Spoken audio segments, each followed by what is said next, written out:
Okay, thank you for coming, everyone. So we're going to start, you hear me well? Yeah. So we start the second session of this one-day conference. In this session we'll be really about people who have experienced destructive cults, who are experts in their own rights because they were members of these groups and they have studied and written a lot about these groups, including myself. I can mention this because you mentioned Jeremiah Duggan. I'm the next member of the Larouche organization. I'm the next member of the Larouche organization and I'm a witness in the inquest as well yesterday. And we have three speakers who have a lot of experience in different cults. They have different dogma, ideologies, but in the end they look very similar. I hope this session will be informative and very interesting for you to understand how these organizations work, and hoping that some tragedy like what happened to Jeremiah Duggan never happen again. So we start with my friend Stephen Hassan, who's come from very far away from America, very well-known cult expert. This is his latest book, second edition. Oh, okay, so it's quite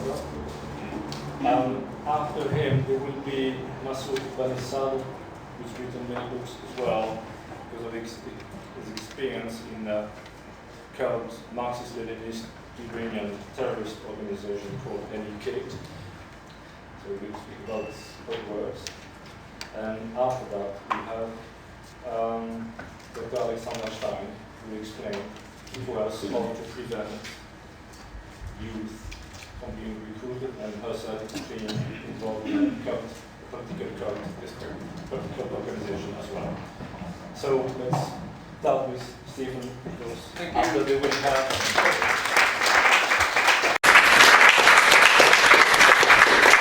Thank you very much. I don't want to lean over, so I'll talk loud, if that's okay with you. Thank you for inviting me to participate.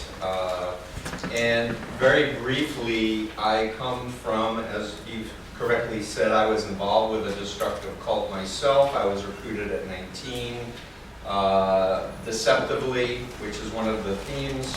But before I have a few other slides. This is the key question. It used to say, how would anyone know if they were under mind control? But over the years, and now with our present understanding of the need to change current laws around the world to understand mind control, brainwashing, we're using the legal term undue influence, because that best describes what it's really about. It's the exploitation and manipulation of someone with power over someone else to make them dependent and obedient, which I will get into. How would anyone know if they were under mind control or undue influence? The answer is, when I was under mind control, I didn't know. My family said I was brainwashed. I was in a cult, but I didn't believe them. I thought I had a higher truth. I was raised in a conservative Jewish family, and yet within a few months I was believing the Holocaust was necessary because the Jews didn't accept Jesus.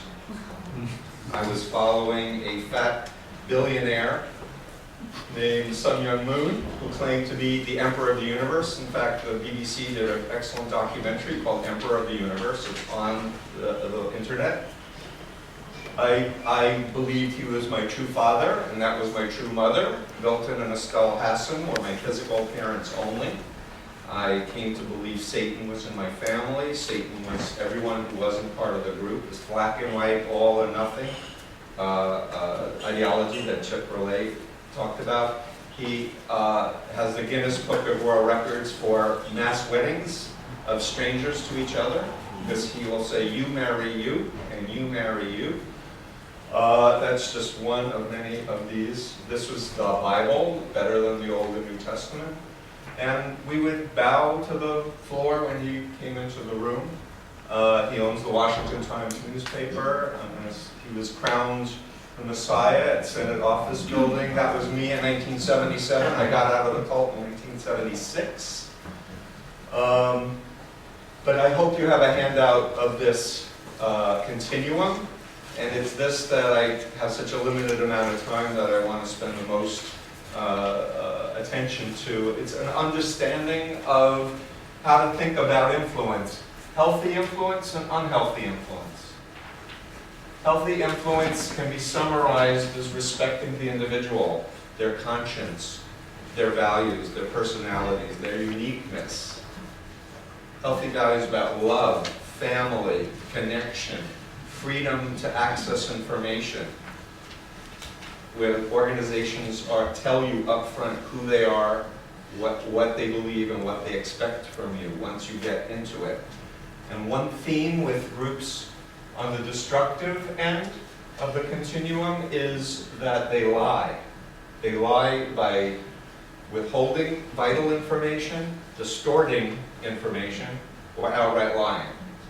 So when I was approached, when my girlfriend dumped me and 3 women pretending to be college students approached me in the cafeteria, and they talked about idealistic, changing the world, making the world a better place. I said, are you part of a religious group? Oh no, not at all. We're just a student organization. Lie. And if you go to my Freedom of Mind website, look up the Moon Organization, with the help of a private investigator friend, we have a list of front groups of the Moon Organization. It's 70 pages, single-spaced. Recruiting fronts, religious fronts, cultural fronts, business fronts, religious fronts, etc. Different names for different things.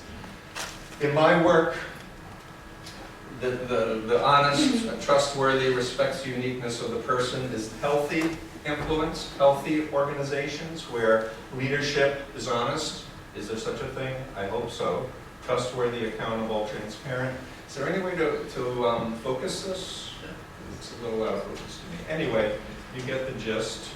All of this is in my book and on my website. Destructive groups, it's about cloning, it's about fear, it's about guilt, it's about dependency and obedience. And just to be very clear, I came from a very healthy, normal family, extra honor student. I skipped 8th grade. I was reading postgraduate level at 10 years of age. I was not a joiner.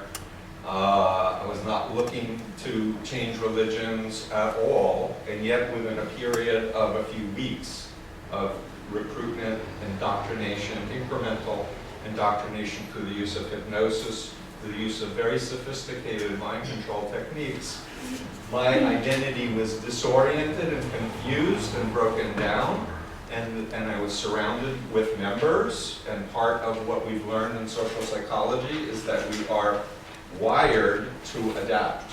We are wired as human social beings to conform to what's happening for our survival, quite unconsciously. And we're wired also, because we're all children, to follow who we perceive to be legitimate authority figures. We are also, as human beings, working off of scripts. Chip Relay was talking about this a bit, but the notion of, who am I, and what's my purpose in my life, etc., can be disoriented, and a new belief system can be installed. And what happens, speaking as a mental health professional, is what we refer to as a dissociative disorder.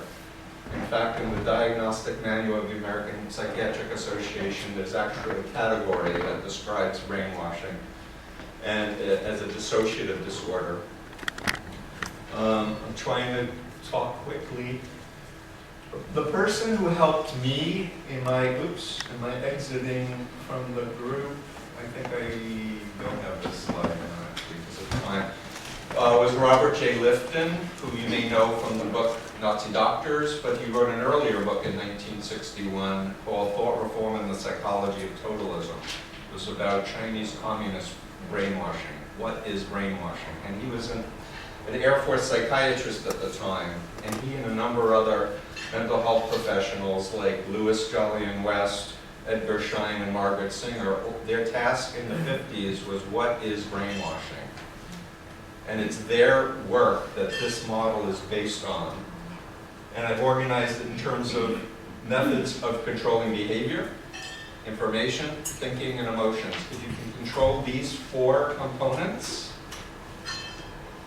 you can reorganize someone's sense of self, sense of identity, and control them. Now, keep in mind the continuum. The more a group does these things to the extreme, the worse it is on the continuum.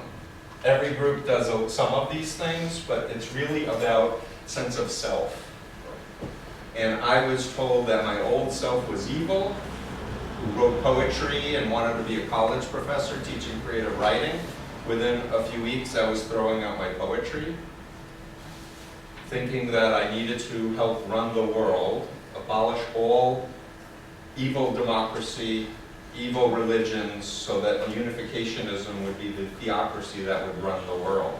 Sound familiar?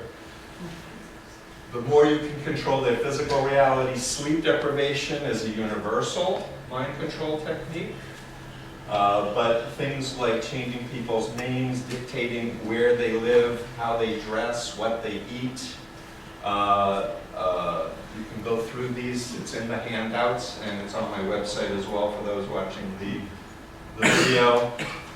We talked a little bit about deception. So there's no informed consent. That just when you think of a destructive mind control cult, always think people may say, I chose to join, but they didn't, in my professional opinion, choose to join. They were lied to, they were manipulated, and they were indoctrinated. And once I have a chance to teach them what we know about social psychology, what we know about hypnosis, for example, people wake up and they realize, I didn't choose. For example, it was in 1997, if people in the room remember Heaven's Gate. It was a cult in San Diego where 39 people died thinking they were going to a spaceship in the tail of the Hale-Bopp comet. They all took turns in front of a video camera doing an exit message saying, you may think that we're in a cult, but we're not. We're happy. The world's going to blow up. We're just leaving our vehicles and we're going to go to the spaceship. You show someone in a mind control cult those videos, and they'll say, those people are in a cult. Those people are really brainwashed. They're using it, they have different names, they have weird clothing, they're following this wacko who says he's an alien from another dimension. But then you can build a case once they're seeing it over there and you're explaining the bike model. You can then ask them about their experience. When you first met the group, what did you think it was? When they first met the group, they weren't told, by the way, you're going to take pills and have someone take a plastic bag and asphyxiate you and make you feel happy about it. The information control is about spying, manipulation of information. Matthew talked about what we refer to as insider doctrine and outsider doctrine, and I'll just shoot back. I think I had the pyramid in one of the earlier slides. Forgive me for, and you have the United Nations Universal Declaration of Human Rights, which is the basis of all of my work. But reality is different depending on where you are, in the pyramid or in the fringe. You can be living on your own but totally indoctrinated. You can have that cult identity taking over your real self. And so right now, governments are talking about self-radicalized people going into Islamist cults, but they're not self-radicalized, they're influenced. They're being recruited online, I got it.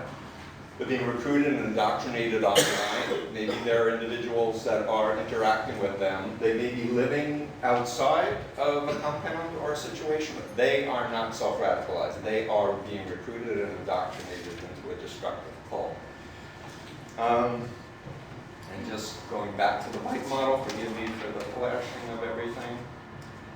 We talked about guilt, confession. Every piece of information is used to manipulate and break someone down. Thought control. The doctrine is seen as the truth. Lifton called it the sacred science, but it's this black and white, us versus them, good versus evil, very simplistic, but overarchingly replacing people's subtlety and complexity of what is real into this us versus them reality. We are of God, they are evil. We are of the proletariat, they are the bourgeoisie, or whatever. I was taught in my cult to do thought stopping, which is basically a behavior modification technique to shut down negative thoughts. And cult members are taught to do this mind control technique. Their cult identity is taught to do it on themselves so that their authentic self is kept suppressed. The good news is after 39 years of helping people leave destructive mind control groups, the authentic self is still there.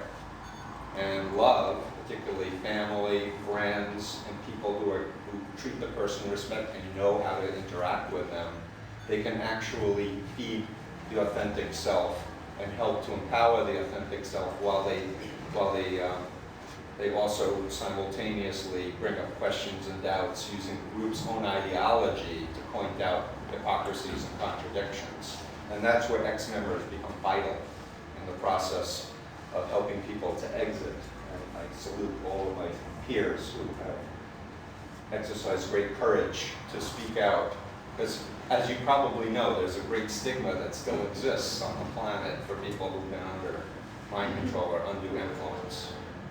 Because the general tendency in social psychology is what we call the fundamental attribution error. I know it's a lot of academic sounding words, but the fundamental attribution error that people make is when they're trying to understand another person's behavior, they overestimate individual variables and underestimate social environmental variables.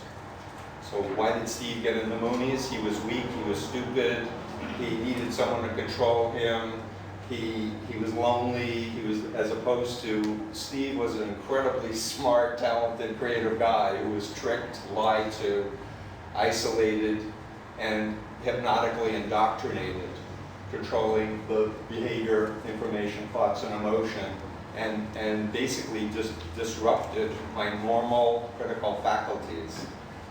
And I tell my story in chapter 2 of Combating Cult Mind Control.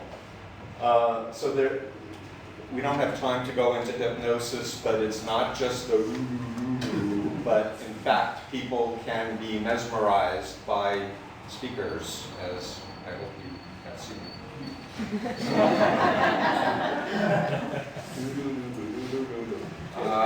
Emotional control. The emotional control is essentially making a person feel special and chosen.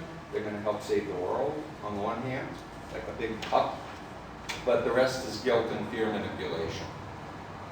And the universal mind control technique is what I refer to as phobia indoctrination. The deliberate implantation of irrational fears that if you ever leave the group or even question the leader, terrible things are going to happen to you. And in my book, Freedom of Mind, I have a whole chapter of 4 pages, single spaced, of the most common phobias I've dealt with in my practice. You're going to get cancer, you're going to be hit by a car, the world's going to blow up if you leave. But in the mind of someone under mind control or under undue influence, they can't imagine leaving the group being happy and fulfilled. Just as someone who has a phobia of an elevator can't imagine getting in an elevator riding safely and comfortably.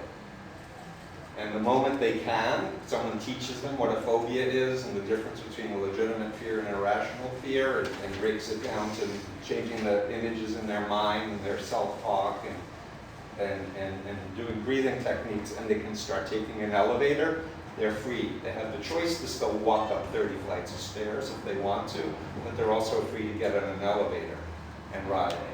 When people in cults meet former members who are happy and healthy, it's very threatening to the mind controllers. And so therefore they have to demonize the ex-members and say, if you leave, terrible things are going to happen, and demonize the ex-members. But it's those of us who have left and said, no, actually, God exists outside the Unification Church, and thank you very much, I'm happily married with a child, and I have 5 minutes left. Why did I fly from the US, paying my own way to come to the inquest? Well, ever since I heard about Jeremiah, get emotional. I identify.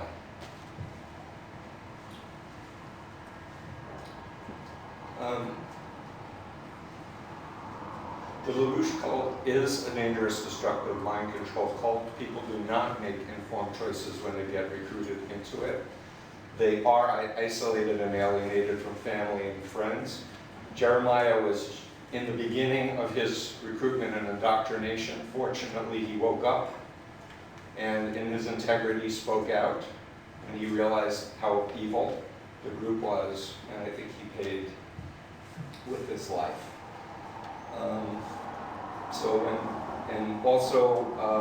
I asked Eve if he'd be willing to put his story in chapter 6 of this, so Larouche is in it, and Justice for Jeremiah is in this volume. But in this book, I've also added human trafficking victims.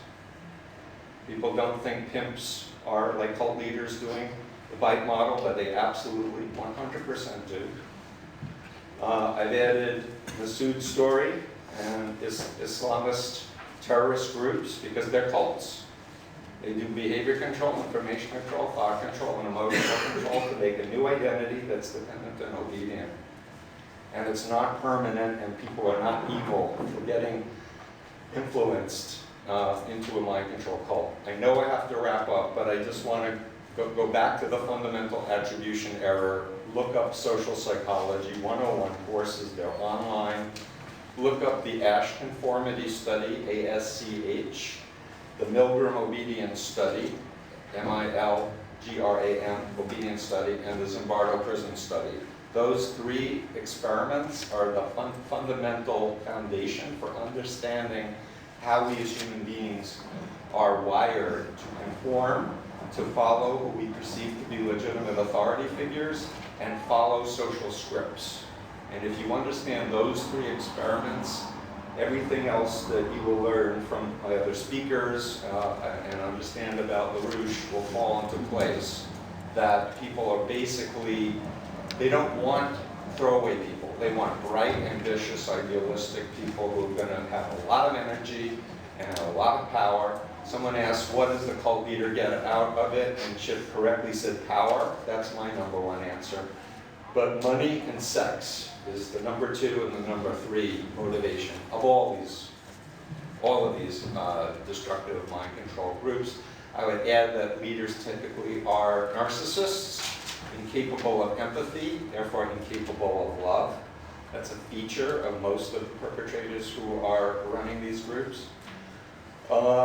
And we need to, I'm hoping, to use this tragedy with Jeremiah to educate the people, yes, about the far right and Larouche, but there are thousands of other cults that are much bigger and much more dangerous. And the public needs to understand undue influence. And so it's with that I will wrap up and thank you for letting me